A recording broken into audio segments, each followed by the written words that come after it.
Hey, welcome back, everybody. It's time to grab your board, swim out in that sea of ideas, because we're ready to surf the sales pipeline with the man. Well, I don't know if he's done much surfing lately here, but he certainly is in the midst of a storm up there.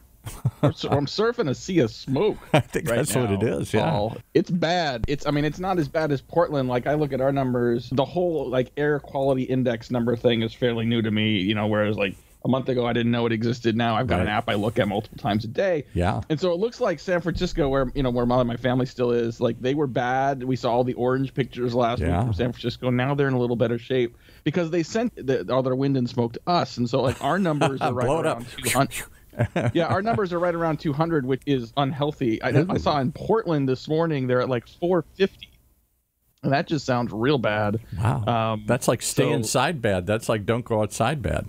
Oh, that's all. I think this whole year, I'll tell you what, it's been like we're in a late night TV commercial and Billy Mays keeps showing up saying, "But wait, there's more." There's more. And there's just something else that keeps coming up. I love that. But we are nothing if not resilient, Paul, and we continue on. I don't know if you're happy that now we're going to get a little Big Ten football. It looked like all was lost for a while. I don't know. It's just, yes, I'd like to see it, but it's still very strange for me to watch them just play in an empty stadium. Part of the experience, even when you're watching it, is to see them react to the crowd and show the crowd and the people dancing or screaming or can't believe it. I guess it can be played other ways, but it doesn't seem to be the same for me. I don't know about you. I would agree. I think cardboard fans and fake audio, fake crowd noise. It's a little eerie, but we'll get through it. Anyway, well, thanks everyone for joining us. We can put in some fake crowd noises today if you want. We can put in this is going to be an authentic episode of Sales Pipeline Radio. If you are listening live, thank you very much for joining us on the Funnel Media Radio Network, making us part of your work day. If you're listening on the podcast, thanks so much for subscribing and downloading.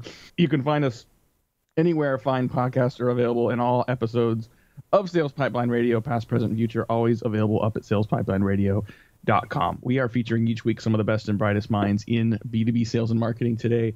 Absolutely no different. Very excited to have with us the CEO of Badger Maps, a multiple time now guest of Sales Pipeline Radio, Steve Benson. Steve, how you doing? Pretty good. Thanks for having me.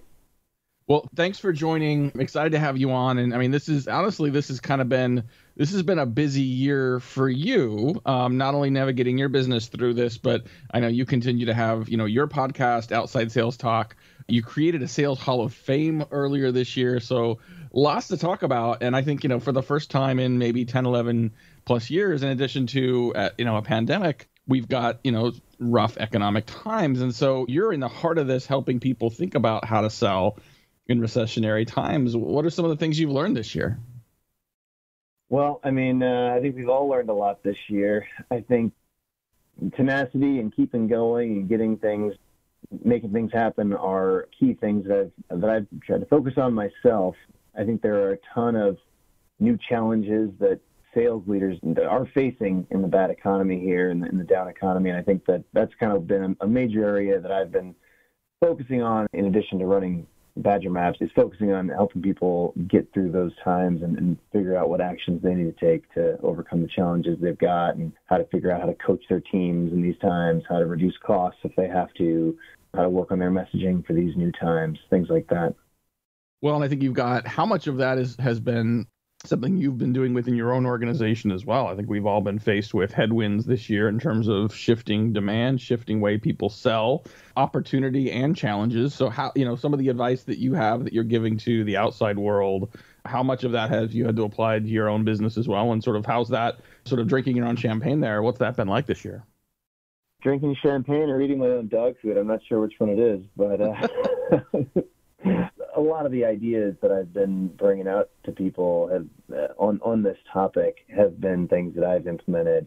Things like, how do you change your messaging to better fit with the world and the mindset that your customers and prospects are in a down economy versus a good one? We changed our messaging, and that's one thing that I've been coaching people to make a shift there. Basically, most people's messaging, especially in a good economy, is often some version of "will help you do better." You see it all over the place, right? And I think they need to change their messaging to "will help you do more with less."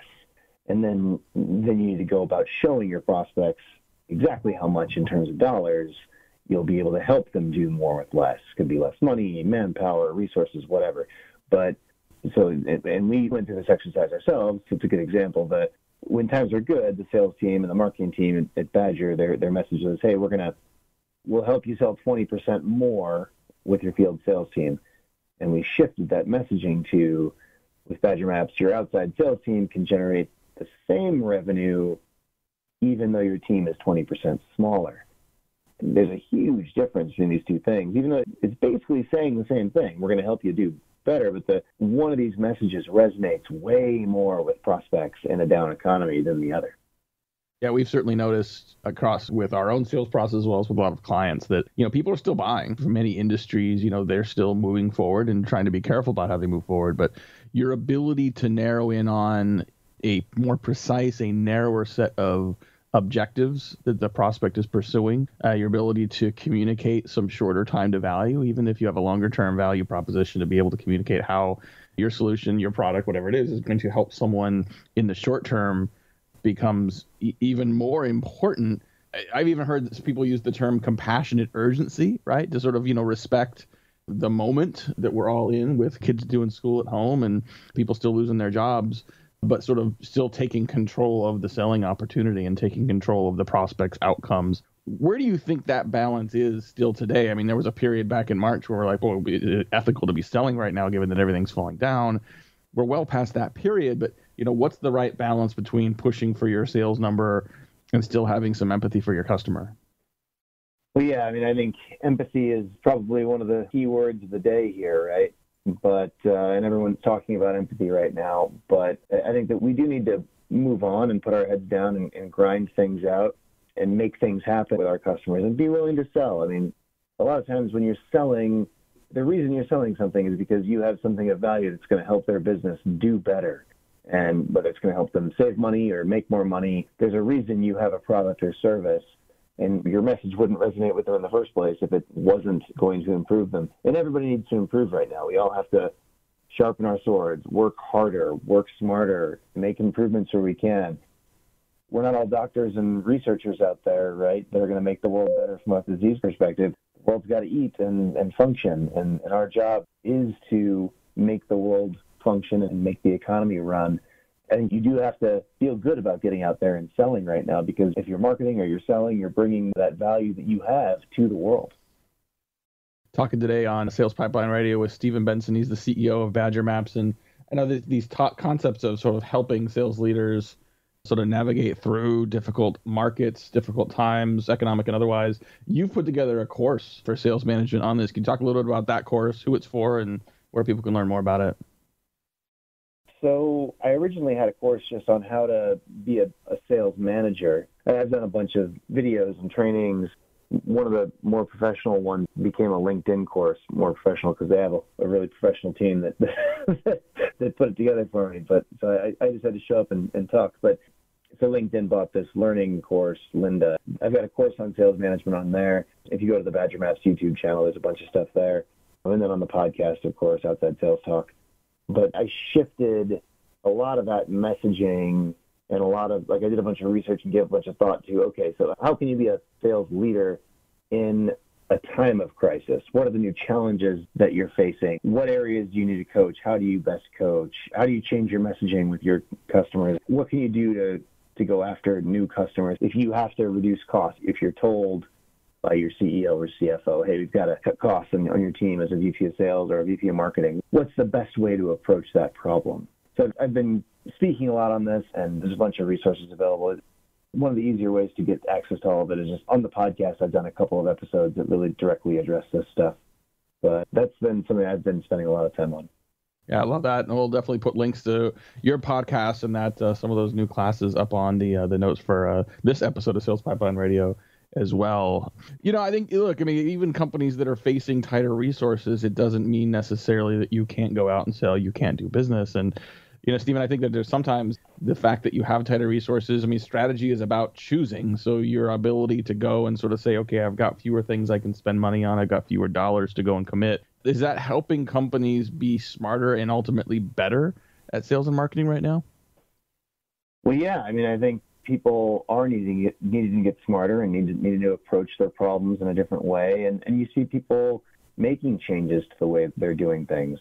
A good example is qualification. I think it's qualification and qualifying deals is more important now than ever, and people are making that shift to doing it better because they have to, right? There's, because if there's a reason that you can't do a deal here, and with this deal that you're working right now, there isn't time to waste on sales cycles that aren't going to be successful for whatever reason. And so figuring what those things are, whatever the reasons are, and identifying them early and qualifying deals out is really important right now. And people are generally honest, right? Your prospects and your customers, they don't want to disappoint you and tell you no. But if you ask the right questions, you can get them to qualify themselves. And so, how do you do that? You can ask someone, well, the people that I work with generally come in two categories. There's category one, they're leaning towards moving forward right now.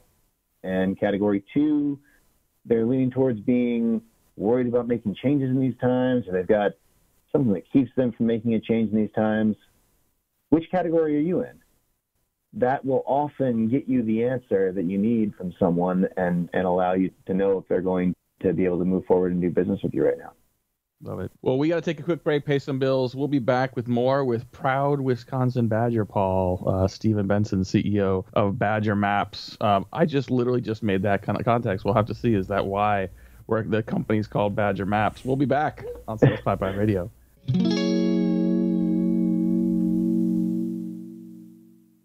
How do you continue to drive predictable revenue in an increasingly unpredictable time? Creating a revenue growth engine is no small task, nor is it one that can be done overnight. And these days, it can feel harder than ever to hit your stride. So how can you overcome the obstacles? Read the new research report on the state of predictable revenue growth from 6 Sense and Heinz Marketing. Get it now at hub.6sense.com/PRG. That's hub.6 sense.com/PRG. Okay, I'm anxious to find out if we're going to let Steve Benson continue, because if he's a Badger, I might have to badger him here as an old Wolverine fan. So I literally had not made this connection before, because I think, Stephen, I did not know that you went to Wisconsin. And so for a Wisconsin graduate with a degree in geography to create a company called Badger Maps, it all makes sense now. Is that a coincidence, or is this a direct correlation here? That is the reason. I'm not full of surprises. I'm kind of, you couldn't get much more predictable, really. Like kind of a sales guy who went to the University of Wisconsin, who majored in geography, made a sales tool for mapping people, or a mapping tool for salespeople. Yep, that called it Badger. Yep. Very predictable. I never said I was creative, really. I never claimed that. Oh, no, look, you're talking to a guy who named his company Heinz Marketing. Clearly, we are not a branding firm, okay? So, I remember when I was first going out and sort of hanging out my own shingle, 12 years ago, it was just me and a laptop. And a friend of mine had a marketing agency, and he called it Jones Advertising. And I said, was there a reason why you wanted to call it that? He said, yeah, my name's Mark Jones, and we do advertising. I'm like, good enough. Heinz Marketing it is. Yeah, sometimes you can overthink this stuff for sure. Coaching a friend on naming her company, and I brainstormed and whiteboarded and ended up kind of using her first name and the thing that she does and of Los Angeles, because I think that from an SEO perspective and a communicating with her customers perspective, and her name was good. Like it was like, this is probably going to be the best choice for you, because people are going to Google the thing you do and of LA or Los Angeles, and Google's going to point them right to you every time. Perfect. So. Well, we got a few more minutes here with Stephen Benson. He's the CEO of Badger Maps. We're talking about sort of things sales leaders can take in a recession. And, so we're recording this kind of mid to late September. And for those on a calendar fiscal year, probably starting to think a little bit about 2021. And for the first time in a few years, it's a lot more hazy than I think we've had. I think in better economic conditions, when we're kind of in that straightaway of the race, we just keep going forward and we don't have as many headwinds. Really hard to kind of think about, is this going to continue? Is it going to get better? Like, how do I create goals, sales goals, revenue goals for the organization that are clear and achievable? Like, what, as you talk to sales leaders, what's your advice on how they are creating forecasts right now? Forecasting's tough. I mean, right now, I think forecasting's always hard, but it's extra hard right now.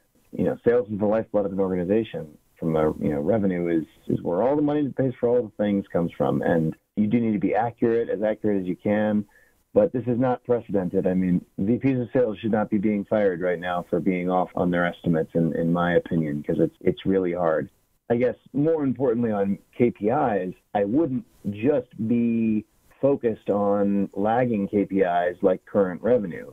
That is a reflection of what has been done up till this point. I think that as a sales leader, it's more important to realign your focus on forward-looking KPIs. So the things that are going to predict what's going to happen in the future. And that feeds into forecasting as well. But, if your team's having trouble pipeline building, you need to be very focused on kind of lead gen type KPIs for the sales teams, like qualified meetings scheduled or opportunities logged, or maybe you're more middle of the funnel. That's where you're seeing the challenges. So you're looking at you're counting KPIs around number of presentations or proposals to the right decision makers. If it's margins that maybe your margins are compressing, start tracking discounts on every deal, figure out why you need a discount to there, and then think about protecting your margins with value selling skill training or negotiation training. But all these other KPIs, they're all ultimately secondary metrics to revenue and forecasting what the revenue is going to actually be. But if you focus too much on counting anything other than revenue or dollars, so revenue dollars or profit, then you can get really skewy results in terms of your reps can start focusing on things that aren't revenue producing. And so while this all needs to be measured and coached around, I don't recommend putting too much weight in terms of the comp plan on anyone in charge of closing deals on these other types of metrics like proposals given or presentations to qualified buyers or whatever. Because if you shift the comp plan, you'll end up getting more proposals, but not necessarily more sales, because your reps will kind of optimize themselves around those metrics. So I think they're important, but not necessarily so important you should change the comp plan to focus on it.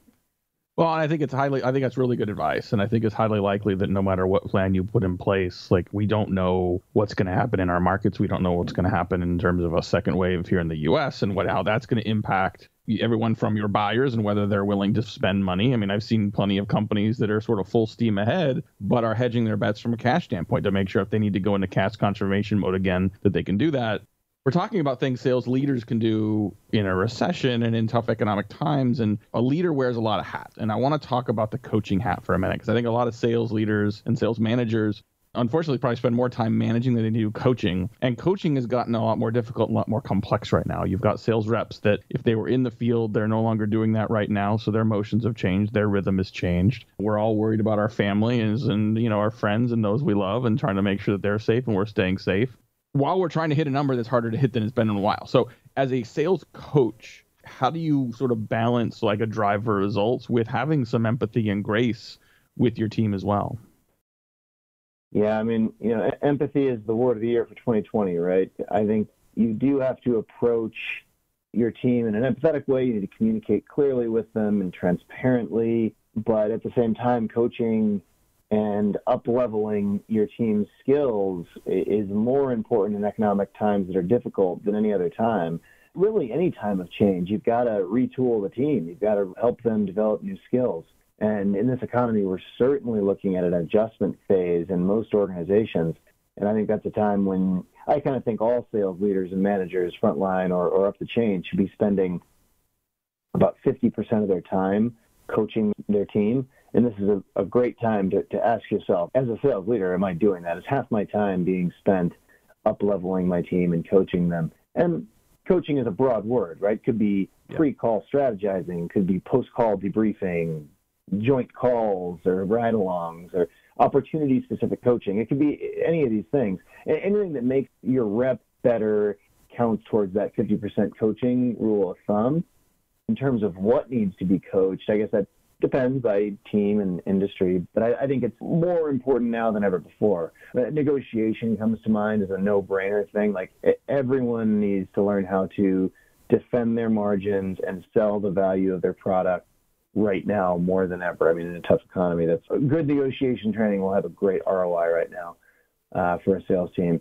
I think another area that is worth looking at, every sales manager needs to coach on, is building pipeline, right? I mean, we often need to relearn how to prospect and rethink who we're selling to in a bad economy.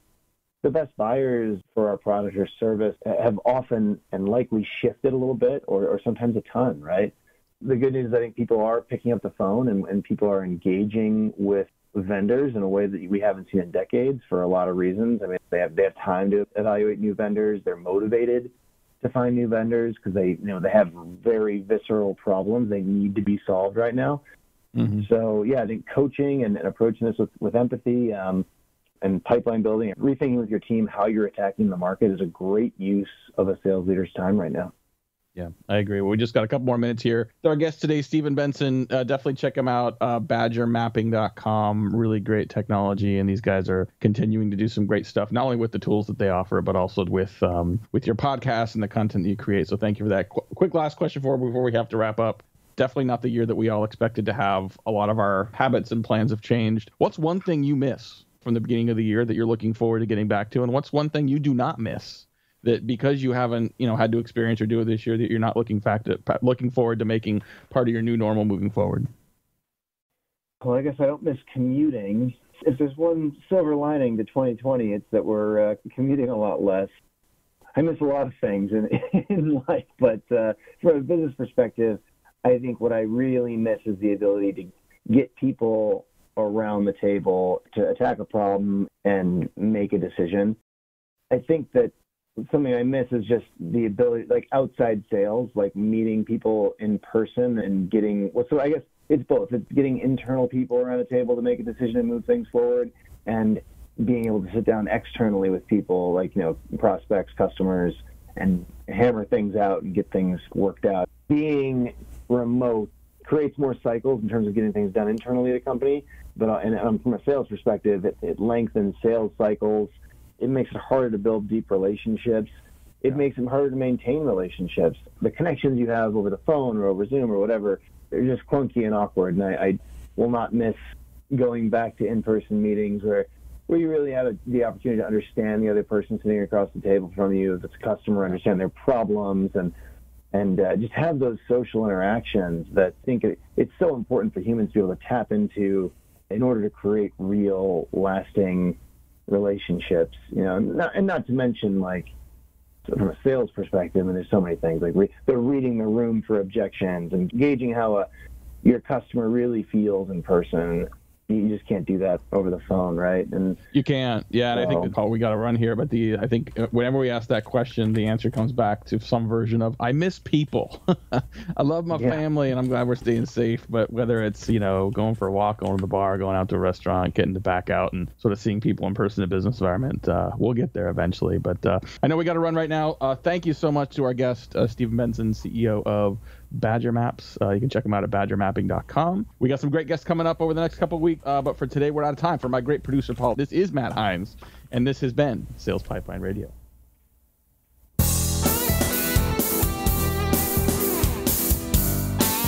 Hey, you're listening to another great example of Sales Pipeline Radio right here on the Funnel Radio Network for at-work listeners like you.